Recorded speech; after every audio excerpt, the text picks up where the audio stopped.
Okay, before we start, I would like to inform you that all the information that I'm going to gather will keep confidential and private.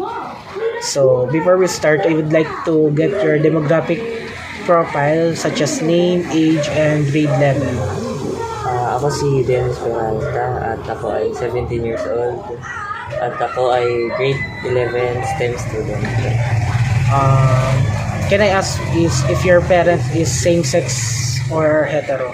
My guardian is same female. Your guardian is both female. So for my first question, do you think that same-sex parenting is same as heterosexual? Why or why not? For me, same-sex guardian is the same heterosexual guardian. Kasi yung guardian ko is both female and lumaki ako na sila na yung nag-aalaga sa akin. And I don't see any difference between same-sex guardian and hetero. For the next question, do you believe that there is a differences between how opposite parents or guardian and same-sex parent or guardian care for their child? Well, lahat naman ng parents ay iba-iba yung way of treating kung paano sila magpalaki ng mga anak. Pero as my guardian is both female, I think mas porsigido sila and yung love nila is like usual care. For my last question, what do you perceive or what is your realization is the impact of same-sex parent on adolescents, and what do you think is the reason for their perceptions? Well, growing up with same-sex parent, I think I don't see any problem even that people say something about us as long as we're happy and important. So, thank you for the time and effort. I will assure you that all the information that I gathered tonight will keep confidential and private. Thank you. Thank you.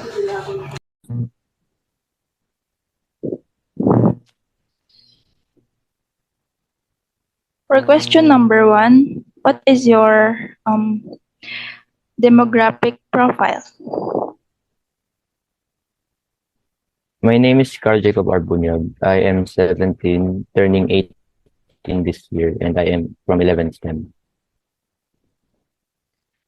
Second question is, do you think that same-sex parenting is the same as heterosexual parenting? Why or why not? Same-sex parenting is when you and your partner are both women or men. Heterosexual parenting is when someone is sexually attracted to people of the opposite sex. While same-sex parenting is different because it is when someone is attracted to people of the same gender. Okay, third question. Do you believe that there is a difference between how opposite sex parents and same-sex parents care for their child? For me, wala naman talaga kasi pare-pareho naman tayong may kakayahan magpalaki ng mga bata kahit pa anong gender ito. Okay. Fourth and last question. What do you perceive is the impact of same-sex parenting on adolescents? What do you think is the reason for such perceptions? The child will undoubtedly benefit from having same-sex parents in that they will be more tolerant of others' differences. Your infant may mature into a considerate adult, while LGBT couples frequently exhibit greater tolerance for acceptance of the uniqueness of others. Okay. That's it. Thank you. Before we start, we assure you that all the information and identity will keep confidentially and private. May I know your name, age, Yes. grade level, and strand, and what is the gender type of your parents? Um, my name is Mark Jones Bora, 17 years old, 11, and my strand is ICT. What is the gender type of your parents? Um, both both male. Okay. Do you think that the same-sex parenting is the same as the heterosexual parenting? Why or why not? For me, same-sex parenting is the same as heterosexual parenting. I don't think parents' gender matter. As long as nagagampanan nila pagiging parents, para sa akin, same lang sila. Okay. Do you believe that there is a difference between how opposite-sex parents and same-sex parents care for their child? No, parents' care for their children isn't based on the parents' gender. Para sa akin, nakabase yung care ng parents sa kung gaano nila kamahal yung anak nila. What do you perceive is the impact of same-sex parenting on adolescents?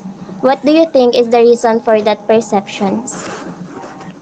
I think the impact of having same-sex parenting on adolescents is they will have better understanding and awareness on same-sex and the heterosexual parenthood. Thank you for your response. We assure you that all the information and data that we gather, we will keep it confidentially and for survey purposes only. Before we start, we assure you that all the information and identity will keep confidentially and private. The question is, what is the demographic profile of the respondents? Name. What's your name? My name is G and I'm female bisexual. I'm grade 11, I'm student, and my parents are both female. Do you think that same-sex parenting is the same as heterosexual parenting? Why or why not? Yes, because they both want to have a family whether they are same-sex parents or not. You can see how genuine their love is for each other. Do you believe that there is a difference between how opposite-sex parents and same-sex parents care for their child? No, because they love each other equally. Whether they are same-sex parents or not, they still do the same role as a parent. What do you perceive is the impact of same-sex parenting on adolescents? At first, of course, they will be surprised because they will see that their parents are different from the other parents of the youth because their parents are the same sex and the other are the opposite sex. What do you think is the reason for such perceptions? The reason for such perceptions is because of the rumors that the young people hear. If the same sex parents have thought and explained the situation, they will not be surprised by whatever they see. That's all. Thank you for your response. We assure you that all the data we gather will keep it confidential and for survey purposes only.